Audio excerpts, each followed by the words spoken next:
علیکم ورحمۃ اللہ وبرکاتہ۔ تمام معزز سامعین و ناظرین کو انفارمیشن پوائنٹ کے پلیٹ فارم پر ایک دفعہ پھر خوش آمدید کہتے ہیں۔ سامعین و ناظرین، اگر آپ کو ہماری ویڈیوز پسند آئیں تو براہ مہربانی ان ویڈیوز کو لائک کیجئے، شیئر کیجئے اور ہمارے چینل کو سبسکرائب ضرور کیجئے اور ساتھ موجود بیل کے آئیکن کو دبا دیجئے تاکہ ہماری آنے والی ہر نئی ویڈیو کی اطلاع آپ کو بذریعہ نوٹیفیکیشن موصول ہو سکے۔ حضرت ابراہیم بن ادھم فرماتے ہیں، میں نے کوہ لبنان کے کئی اولیاء کرام کی صحبت اختیار کی، ان میں سے ہر ایک نے مجھے یہی وصیت کی کہ جب لوگوں میں جاؤ تو ان 4 باتوں کی نصیحت کرنا۔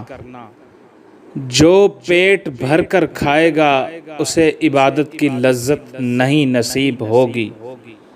جو زیادہ سوئے گا اس کی عمر میں برکت نہیں ہوگی، جو صرف لوگوں کی خوشنودی چاہے وہ رضائے الہی سے مایوس ہو جائے گا، جو غیبت اور فضول گوئی زیادہ کرے گا وہ دین اسلام پر نہیں مرے گا۔